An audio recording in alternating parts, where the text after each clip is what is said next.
Hello, I'm cosplaying Molly Weasley today, and today we're going to read Harry Potter, The Tales of Beedle the Bard by J.K. Rowling. Today's story is titled The Fountain of Fair Fortune.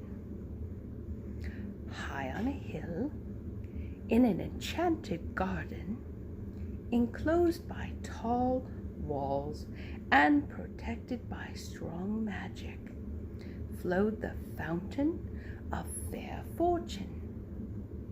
Once a year, between the hours of sunrise and sunset on the longest day, a single unfortunate was given the chance to fight their way to the fountain, bathe in its waters, and receive fair fortune forevermore.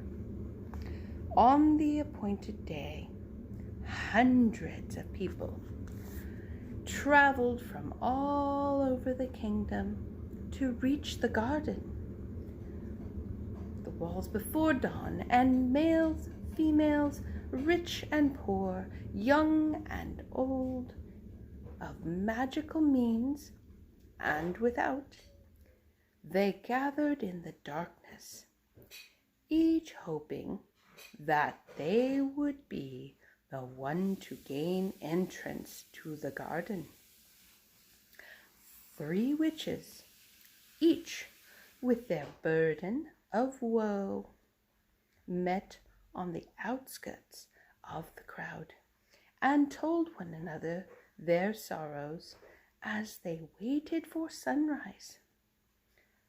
The first, by the name of a Shaw, was sick of a malady no healer could cure. She hoped that the fountain would banish her symptoms and grant her a long, happy life. The second, by the name of Althea, had been robbed of her home, her gold, and her wand by an evil sorcerer. She hoped the fountain might relieve her of powerlessness and poverty. The third, by the name of Amata, had been deserted by a man whom she loved dearly and thought her heart would never mend. She hoped that the fountain would relieve her of her grief and longing. Pitying each other, the 3 women agreed that should the chance befall them, they would unite and try to reach the fountain together. The sky was rent with the first ray of sun, and a chink in the wall opened. The crowd surged forward, each of them shrieking their claim for the fountain's benison. Creepers from the garden beyond snaked through the pressing mass and twisted themselves around the first witch. A shy.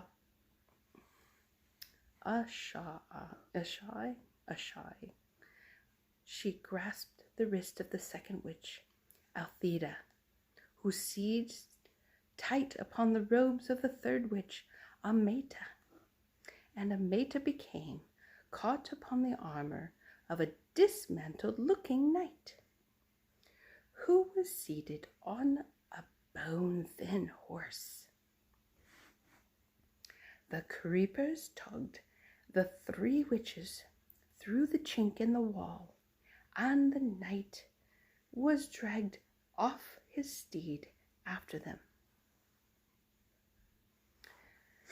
The furious screams of the disappointed throng rose upon the moaning air and fell silent as the garden walls sealed once more. Ashaya and Althea were angry with Ameta, who had accidentally brought along the night. Only one can bathe in the fountain. It will be hard enough to decide which of us it will be without adding another.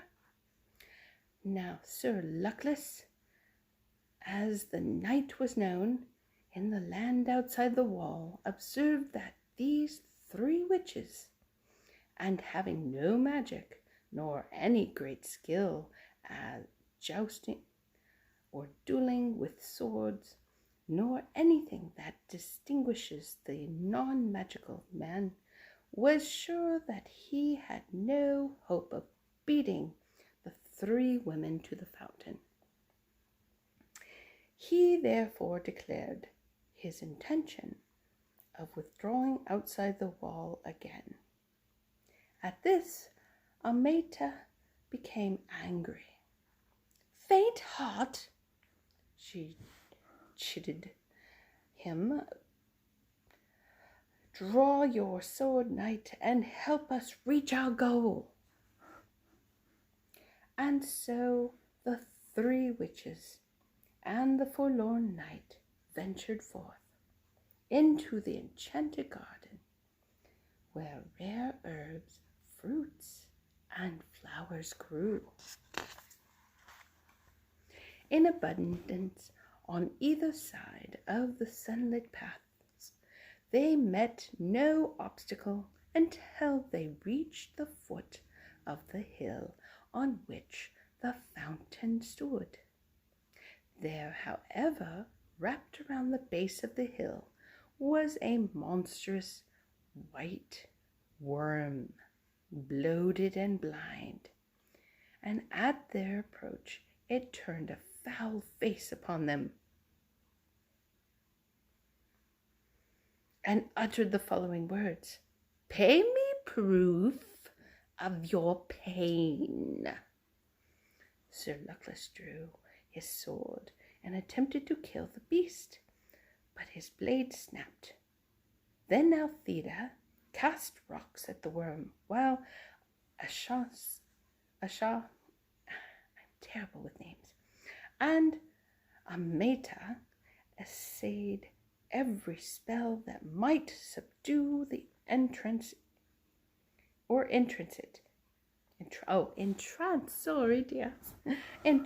it, but the power of their wands was no more efficient than their friends' stones or the knight's steel. The worm would not let them pass. The sun rose higher and higher in the sky, and Asha, despairing, began to weep. And then the great worm placed its face upon hers and drank the tears from her cheeks. Its thirst assuaged, the worm slithered aside and vanished into a hole in the ground. Rejoicing at the worm's disappearance, the 3 witches and the knight began to climb the hill, sure that they would reach the fountains before noon. Halfway up the steep slope, however, they came across words cut into the ground before them. "Pay me fruit of your labor."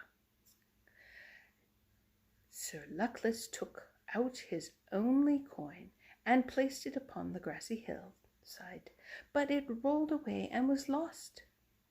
The 3 witches and the knight continued to climb, but though they walked for hours more, they advanced not a step.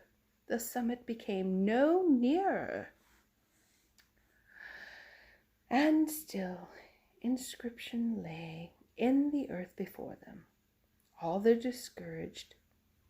discouraged as the sun rose over their heads and began to sink towards the far horizon. But Althea walked faster and harder than any of them, and exhorted the others who followed her example. Though she moved no farther up the enchanted hill. "Courage, friends, do not yield," she cried, wiping the sweat from her brow. As the drops fell glittering onto the earth, the inscription blocked their path, vanished, and they found they were able to move upward once more. Delighted by the removal of this second obstacle, they hurried toward the summit as fast as they could until at last they glimpsed the fountain glittering like a crystal in a bower of flowers and trees. Before they could reach it, however, they came to a stream that ran around the hilltop, barring their way. In the depths of the clear water lay smooth stones bearing the words, "Pay me the treasure of your past." Sir Luckless attempted to float across the stream on his shield, but it sank. The 3 witches pulled him from the water and then tried to leap the brook themselves, but it would not let them cross, and all the while the sun was sinking lower in the sky. So they fell to ponder the meaning of the strong message, and Amata was the first to understand.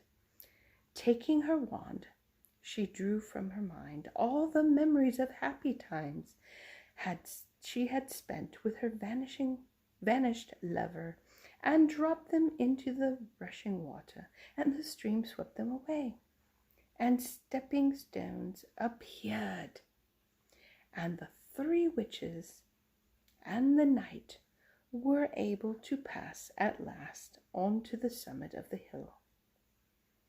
The fountain shimmered before them, setting amidst herbs and flowers rarer and more beautiful than any they had yet seen.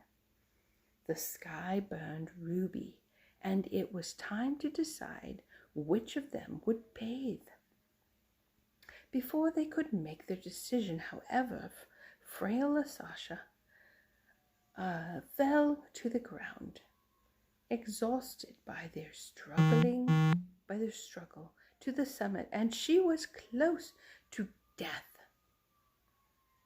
Her 3 friends would have carried her to the fountain, but Sasha was in mortal agony and begged them not to touch her. Then Althea hastened to pick all those herbs she thought most hopeful,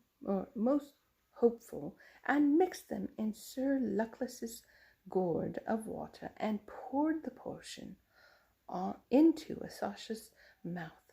And at once Sasha was able to stand. What was more, all symptoms of her dread malady had vanished. "Oh my,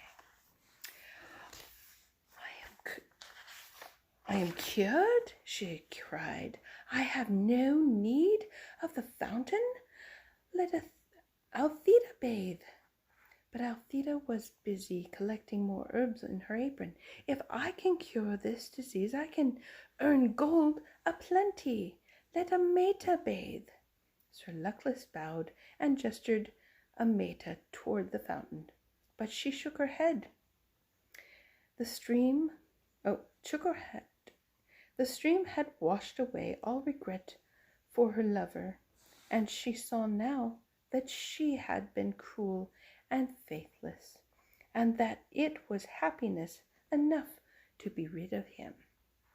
"Good sir, you must bathe, as a reward for all your chivalry," she told Sir Luckless.